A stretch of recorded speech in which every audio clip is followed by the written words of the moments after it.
こんにちは、ダニーです。今回の旅の目的地は沖縄県の石垣島です。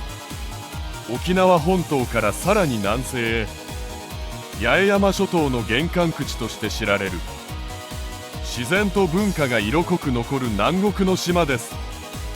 絶景スポットを巡り、どこまでも続く青い海と空、そのスケールの大きさに思わず言葉を失いました。さらに離島へ足を伸ばし、西表島では手つかずの大自然を満喫。赤瓦の家並みと白砂の道が美しい竹富島では、昔ながらの沖縄の原風景に癒されました。そして旅の楽しみといえばグルメ。優しい出汁が染み渡る八重山そばに、うまみたっぷりの石垣牛。自然も文化も食も楽しめる石垣島は、何度でも訪れたくなる特別な場所です。それでは今回の石垣島旅 Vlog スタートです。今回の旅は早朝の羽田空港からスタート。午前6時30分発の JAL901 便で、まずは那覇へ向かいます。マイルが溜まっていたので、今回は片道1万500マイルで航空券をゲット。浮いたお金で美味しいもの食べようと思います。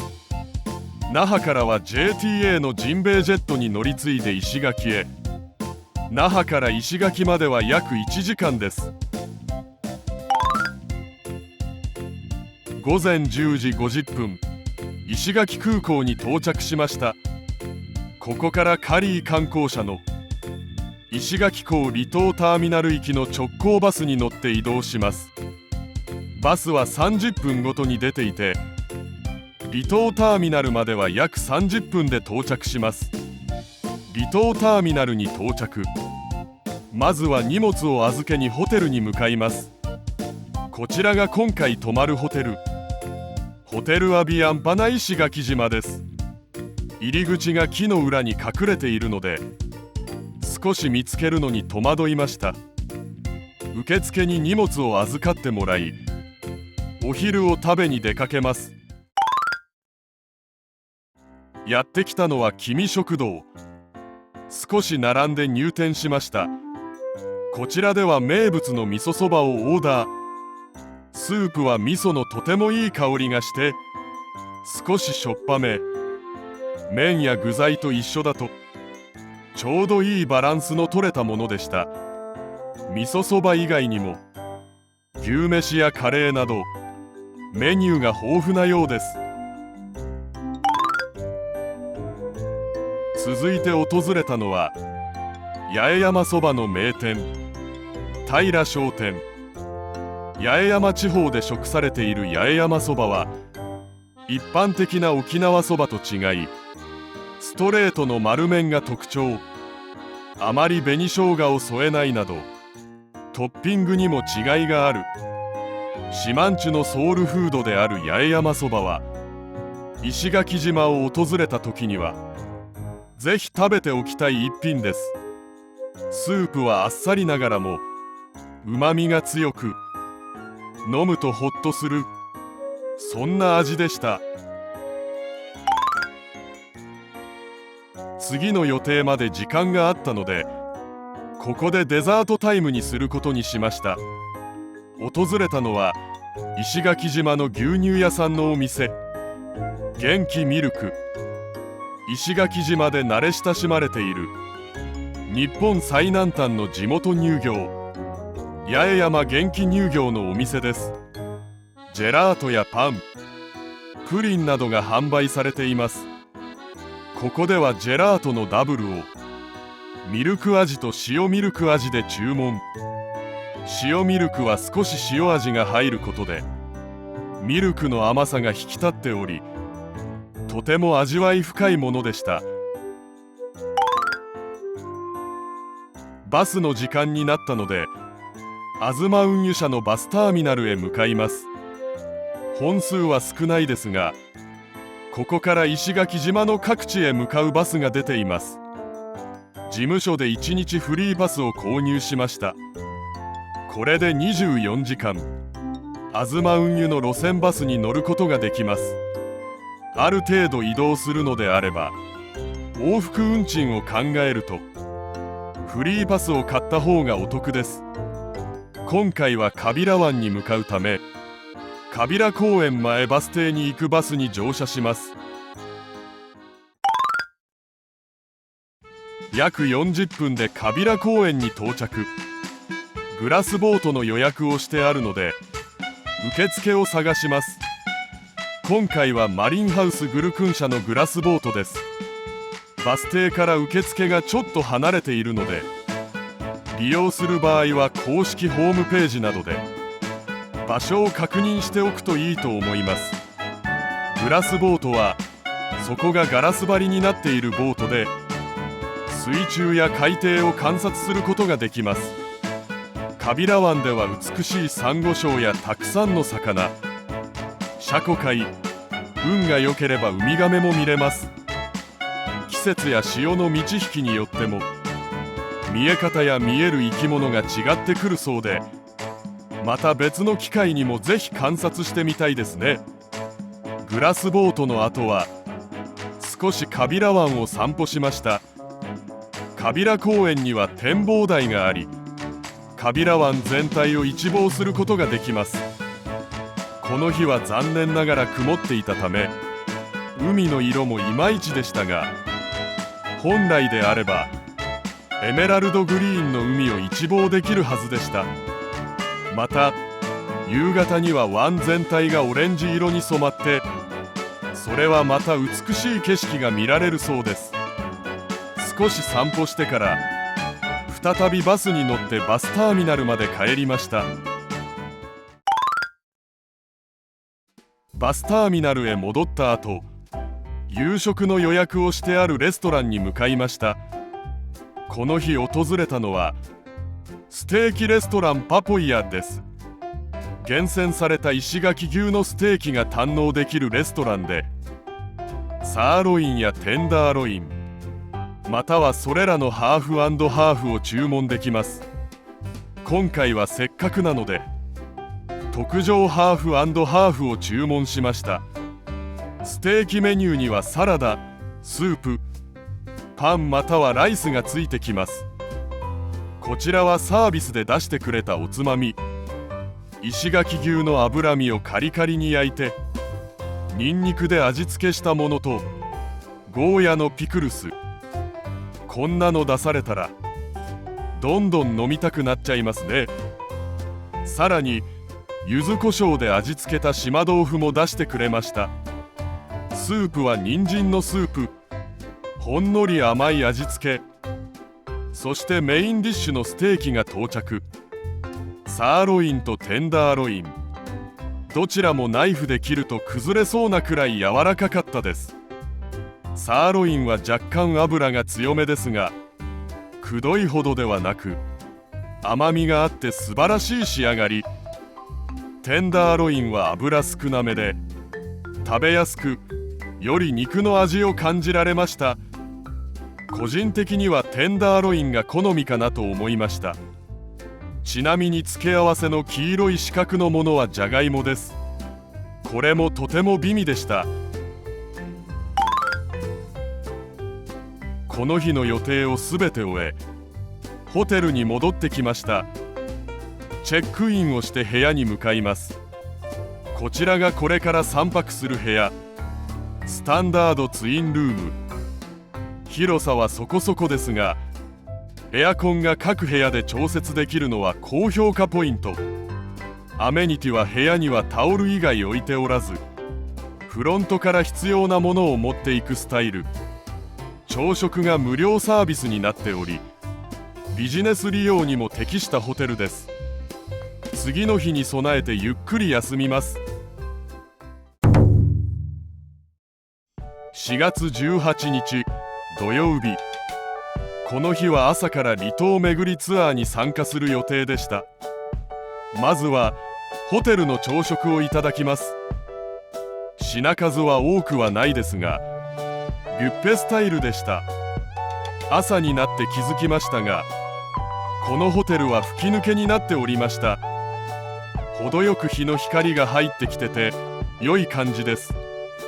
身支度を済ませ、ホテルを後にし、ツアーに参加するために離島ターミナルへ向かいます。離島ターミナルに到着しました。天気があまり良くない予報ですが、雨だけは降らないでほしいですね。まずは受付にてツアーの手続きを行いました。今回は石垣島ドリーム観光者のツアーに参加します。船の搭乗開始まで余裕があったので、7ピト本舗でシェークをいただきます。こちらがマリアシェーク。地元のマリア乳業者の自社牧場で採れた牛乳を使用したシェークです。トッピングソースは複数種類がある中でマンゴーを選びました。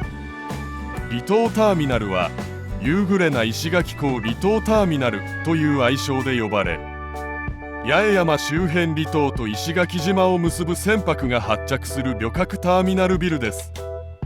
こちらは具志堅陽光像。石垣島出身の元プロボクサーで、現在はタレントとしてユニークなキャラクターで愛されていますね。現役時代の成績は凄まじく、日本人男子の世界王座防衛記録13回を保持しています。こちらが今回乗船するスーパードリーム号。早めに搭乗して窓際の席をゲットします。ここから約45分かけて、まずは西表島に向かいます。天気はいまいちでしたが、海が荒れたりはしてませんでしたね。西表島に到着しました。西表島は島のほとんどがジャングルで、天然記念物の西表ヤマネコが生息する島としても知られています。ここでは仲間川にて行われるマングローブクルーズに参加します。仲間川には日本最大の規模のマングローブ林があり、天然保護区域に指定されています。マングローブとはある植物の固有名称ではなく、海水と淡水が入り混じる沿岸にある植物の総称です。海水に浸かっても枯れないことや、酸素が少ない低地でも根が呼吸できるよう、大気中に根を出す呼吸根を持つこと等の特徴があります。クルーズではさまざまな種類のマングローブが見れ、運転手さんがガイド兼任でいろいろと教えてくれました。マングローブクルーズの後はバスに乗って由布島水牛車乗り場へ移動です。バスでも運転手さんが西表島についていろいろと教えてくれました。由布島水牛車乗り場へ到着しました。ここから水牛車に乗って由布島に向かいます。水牛車はゆっくりと時々止まりながら由布島に向かいます。車を引いてくれる水牛には一頭一頭名前がついており、私の車を引いてくれたのはゆうとくんでした。途中ガイドさんは水牛についてのお話をしてくれたり、三線を弾いて歌ったりしてくれます。由布島に到着しました。ここでは昼食と亜熱帯植物園の見学をします。まずは昼食。好きな具材を取って八重山そばと一緒に食べる混ぜそばでした。具材は人参しりしりや豚の角煮、きのこの煮物などがありました。食後は由布島を散策します。食堂を出てすぐのところに由布島小中学校の跡地があります。1948年に開校し、当時の生徒数は12名いたそうです。しかし1969年には大型台風により由布島が壊滅的な被害を受け、ほとんどの島民が西表島に移転。それに伴い閉校したそうです。学校跡地から少し歩くとマンタの浜があります。由布島と小浜島の間の海はマンタの通り道となっていることからこの名が付けられたそうです。こちらはブーゲンビレアガーデン。色とりどりのブーゲンビレアが色鮮やかに咲いており、花は1年を通して見られるそうです。ハイビスカス園もありましたが、時期が悪かったのか咲いてる花は多くはなかったです。いろいろと見て回って植物園を後にします。由布島の入り口には水牛たちがのんびり休む池があります。ここではまだ水牛車を引いていないような子供の水牛も見れたりします。この後再びバスに乗り港まで戻り、船で竹富島に向かいます。竹富島に到着しました。到着後はバスに乗り集落まで移動。まずは竹富観光センターで水牛車観光に参加します。水牛車は集落内の決まったルートをゆっくりと回ります。水牛車観光の後は帰りの船の時間までフリータイムなので竹富島内を少し散歩しに行きます。白砂の道に赤瓦の屋根、サンゴ石灰岩の石垣、特徴的な集落の風景が魅力的な島ですね。竹富島憲章という景観を保全するためのルールがあり、建物を新築、増改築、修繕する際には伝統的な様式を踏襲することになっているそうです。こちらは集落の中心部にあるなごみの塔。もともとは塔の上から住民に連絡事項を伝えるために使われていたそうです。2016年から老朽化のため立ち入り禁止になっていて塔に登ることはできません。なごみの塔のすぐ近くに赤山展望台があります。100円の入場料はかかりますが、展望台に上がると竹富島の美しい景色を見渡すことができます。高いところから見るとたくさんの木々、赤瓦の屋根、美しい海も見えますね。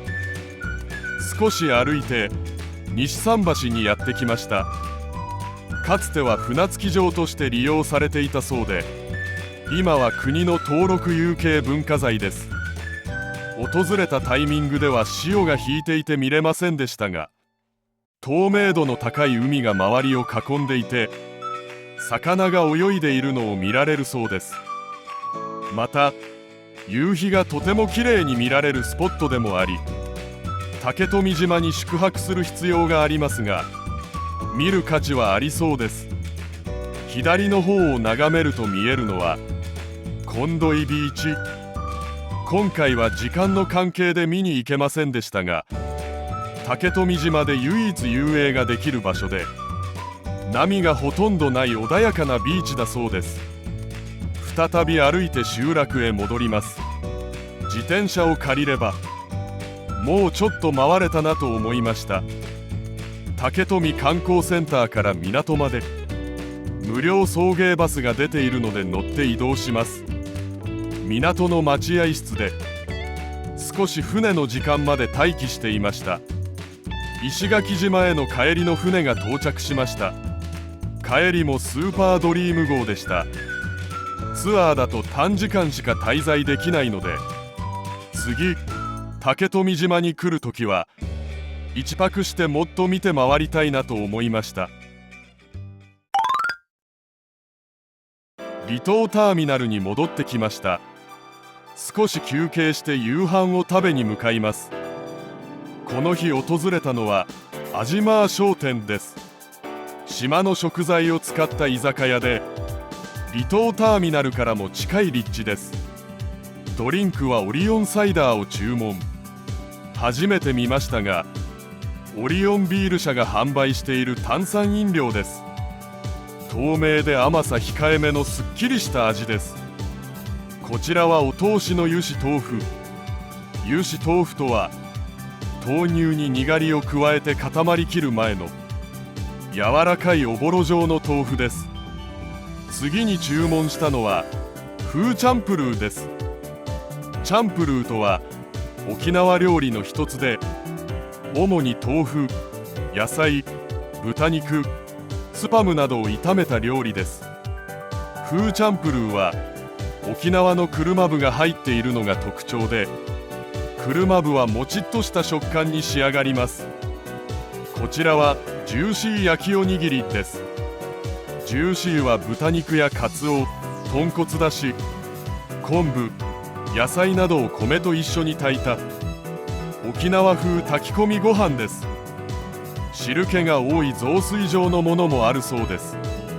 そしてメインに注文したのはラフテーです。ラフテーは沖縄風の豚肉の角煮のことで、皮付きの3枚肉を泡盛や醤油で甘辛く味付けした料理です。箸で切れるほど柔らかく煮込まれており、とても食べ応えがある一品。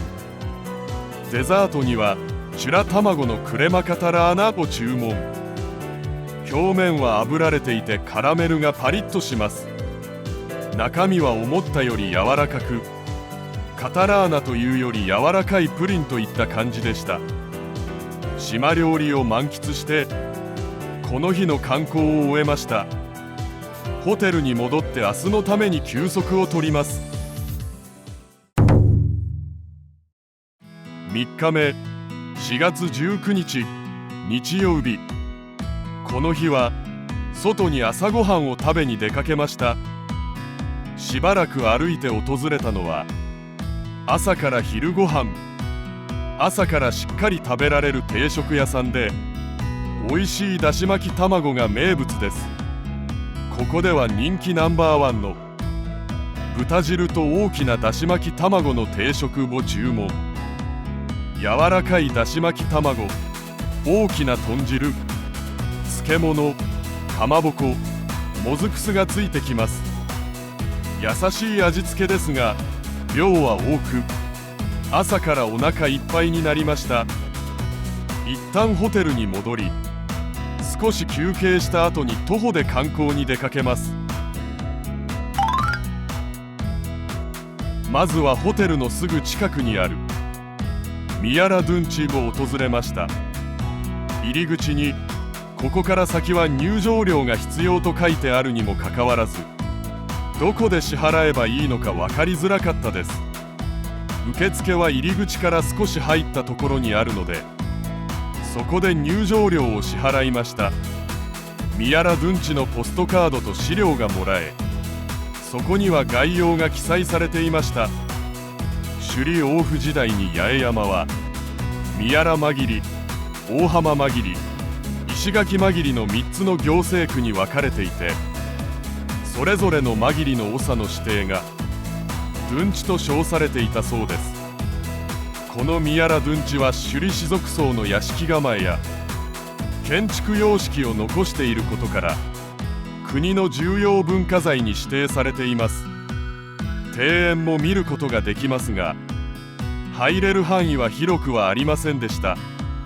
次に向かったのは東林寺です。ミヤラドゥンチとはホテルを挟んで反対側にあったのですが、この後の行き先を考えると先に東林寺に来た方がスマートでしたね。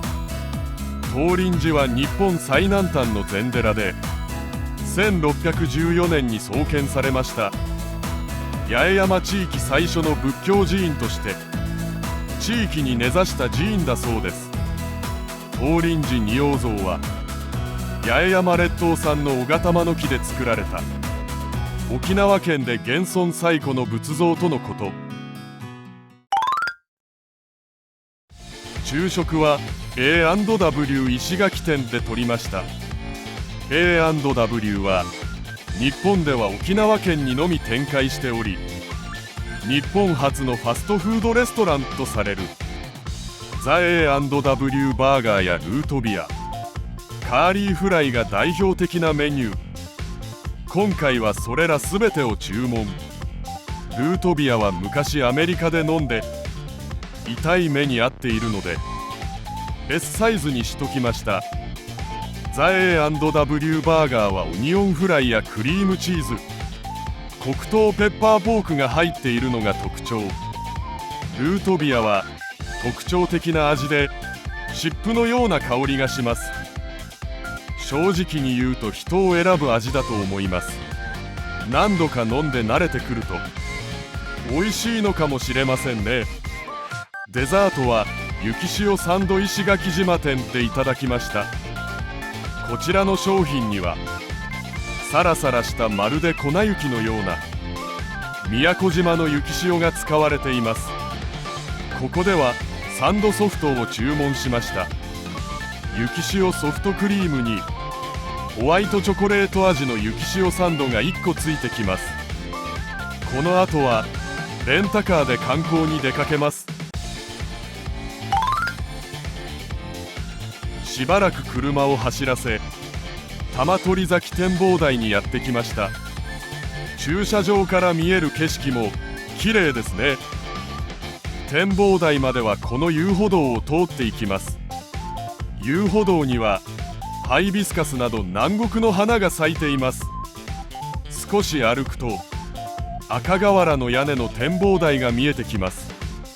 玉取崎展望台は平久保半島と石垣の海を一望できる景勝地です。心地よい風を感じながらエメラルドグリーンの海と平久保半島の豊かな緑を楽しめます。石垣島の美しい自然の光景を堪能することができる場所としてぜひ訪れたい場所ですね。次に訪れたのは石垣島の最北端に位置する平久保崎灯台です。ここも石垣島の美しい海を見られる絶景スポットです。サンゴ礁のあるエメラルドグリーンの部分や水深が深いブルーの部分などいろいろな海を見れますね。周囲の丘には牧場が広がっておりのどかな風景です。灯台には気象測器が設置されており風向、風速、気圧などの気象情報の提供を行っているそうです。市街地からは結構遠いですがここも石垣島に来たなら訪れたい場所ですね。ただ駐車場が小さいのでそこは注意が必要です。平久保崎灯台を後にしばらく南下して次は白穂海岸に行きました。白穂海岸は美しいサンゴ礁が魅力で特に希少な青サンゴの群生を目にすることができるそうです。そのサンゴ礁を見るのを目的にシュノーケリングをするのが人気だそうです。ちなみにこの白穂海岸は車で行くのはおすすめできません。標識や目印がないため海岸までの道が分かりづらい上に駐車スペースも6台分くらいしかありません。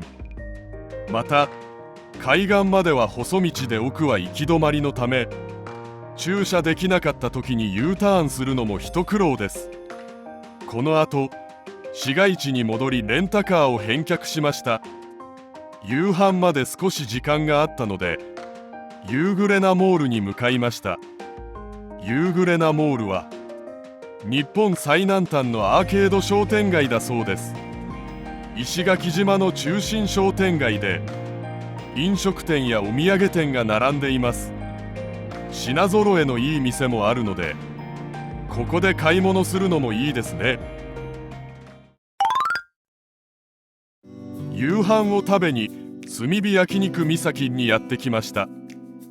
こちらでは石垣島のブランド和牛である岬牛を焼肉でいただけます。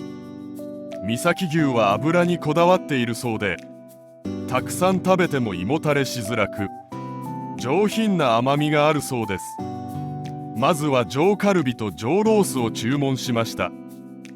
できれば最初はタンを食べたかったですがなかったのが残念です。程よい霜降りが綺麗ですね。焼くと油が滴り落ちますがさらっとしておりくどくない感じでした。こちらは炙り寿司1貫330円とお手頃価格。表面をほんの少しだけ炙ってあるようでした。程よいサイズでお試しに頼むのもいいですね。次に頼んだのはイチボ。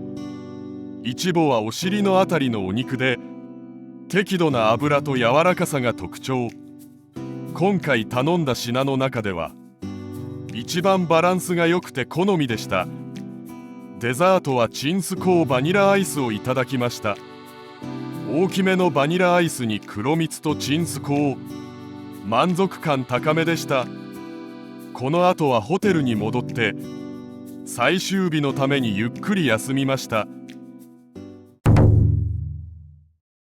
4日目、4月20日月曜日、6時前にホテルから出発。この日も外に朝ごはんを食べに出かけました。訪れたのは豆腐の日が。オープン前なのに15人は並んでました。市街地からは少し離れていますが、油脂豆腐が食べられる人気店です。注文したのは油脂豆腐の味噌汁セット。野菜と油脂豆腐がたっぷり入った味噌汁です。自家製の豆乳と味噌をブレンドして作られており、とても優しい味付け。先ほども説明はありましたが、油脂豆腐とは豆乳ににがりを加えて固まりきる前の柔らかいおぼろ状の豆腐です。こちらは憎いため味噌汁だけだとちょっと薄味なので追加のおかずとしてとても優秀でした。朝から満足感の高い食事ができました。豆腐の日がは人気店で豆腐がなくなり次第閉店なので行くなら早い時間がおすすめです。朝食の後はホテルに戻ってチェックアウトしました。これからレンタカーで観光をしに行きます。まず訪れたのはエメラルドの海を見る展望台です。エメラルドの海を見る展望台はバンナ公園内にある絶景スポットです。美しい海はもちろんのこと市街地も見渡せます。2日目に訪れた竹富島や西表島も見れるそうですよ。サンセットや夜景もとても綺麗とのことでナイトツアーも開催されているそうです。あそこに見えるのが竹富島かな。この日の天気だと西表島までは見えないようですね。次に訪れたのは石垣島鍾乳洞です。石垣島鍾乳洞は石垣島最大のサンゴ礁から生まれた美しい鍾乳洞です。見学できる範囲は約660メートルで所要時間は30分ほど。道は整備されているので歩きにくいとかはありませんでした。中は涼しく一年中同じくらいの気温に保たれてるそうです。水筋窟ゾーンがあり水の滴る音に癒されます。一部はイルミネーションになっており幻想的な風景を楽しめます。こちらはトトロ鍾乳石。アニメ映画のトトロに似ていると話題になり名前がついたそうです。ゆっくり歩いて3、40分ほど楽しんで鍾乳洞を後にしました。次に訪れたのはバラビドウ観光農園です。細道の奥にあり車で入るのは少し不安がありましたがなんとかたどり着けました。ここではレストハウスで新鮮なフルーツの盛り合わせやジュースがいただけます。また今は整備中でできませんが以前は園内を見学できたそうです。レストハウス周辺は自然豊かで少し虫が飛んでます。苦手な人は注意ですね。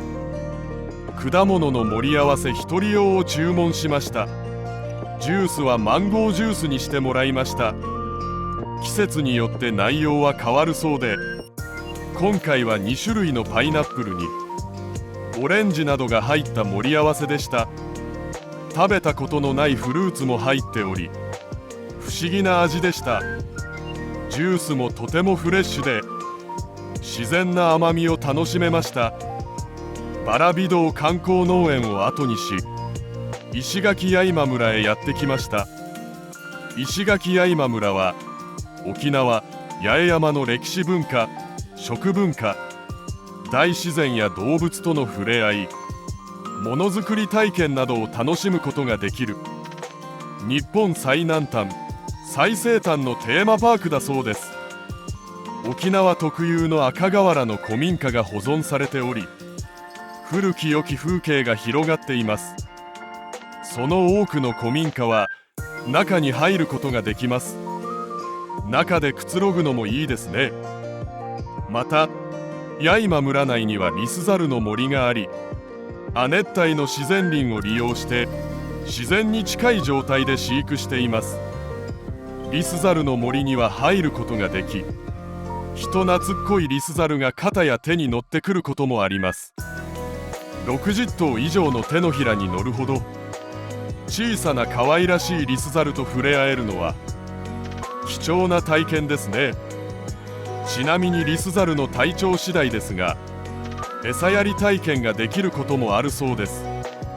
八重間村では他にも琉装と呼ばれる伝統的な衣装を体験することもできます。琉装で撮影会をして写真を残すのもいい思い出になりそうですね。マングローブゾーンでは一部がウッドデッキになっている散策路でマングローブを観察することができます。他にも主に石垣島や西表島に生息する希少な鳥のカンムリワシを観察することができます。カンムリワシを近くで観察できる施設は希少らしいです。こちらはアンパル島で高さ約5メートルの名倉湾を一望できる展望台です。元は琉球王朝時代に遠方を見渡すために整備されていた遠見台で、船などをいち早く発見し伝えるために作られたそうです。八重間村では他にも三線の生演奏に合わせて歌や踊りを鑑賞できる民謡ショーなど楽しめる要素がたくさんありそうでした。観光もほどほどにして市街地へ戻ります。少し遅くなりましたが荒川食堂で昼食をとります。具志堅陽光記念館近くにある食堂で牛汁や牛そばをはじめ定食メニューが味わえます。ここでは牛そばを注文しました。大きな牛肉がゴロゴロとたくさん乗っています。スープは意外とあっさりめで牛のうまみが出ています。今回は小サイズを注文しましたがそこそこボリュームがあり満足できました。この後はレンタカーを返却して直行バスで石垣空港に向かいました。石垣空港に到着しました。帰りの便まで少し時間があるので空港内で過ごします。みるみる本舗石垣空港店にやってきました。みるみる本舗では石垣島で育った乳牛の搾りたて濃厚ミルクと石垣島産の果物で作られたジェラートが堪能できます。注文したのはミルクとマンゴー味。濃厚な味でここまでの旅の疲れを癒してくれます。マンゴー味は追加料金がかかりますが選ぶ価値はあると思います。ジェラートを楽しんだ後はお土産屋さんなどを見て時間を潰しました。石垣島3泊4日の旅いかがでしたでしょうか。石垣島や離島の自然も文化も食も楽しんだ4日間でした。今回はバスでの観光や離島ツアー、レンタカーでのドライブなどいろんな旅をしました。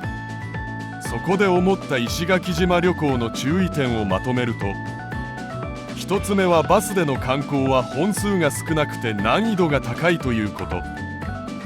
2つ目は車で観光する際は行き先の駐車場情報を下調べしといた方がいいということ。そして3つ目は夕食は事前に予約しておいた方がいいということ。これらを意識しておくといいと思います。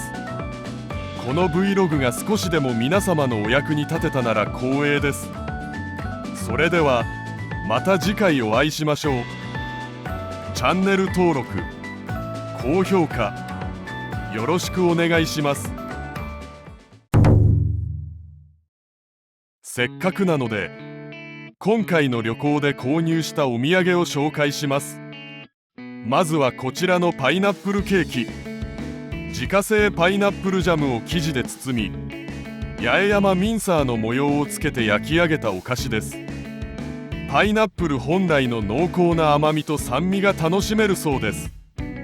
八重山ミンサーは竹富町や石垣市で作られている織物で、いつの世までも末永くお幸せにという思いを込められているそうです。続いては訓編です。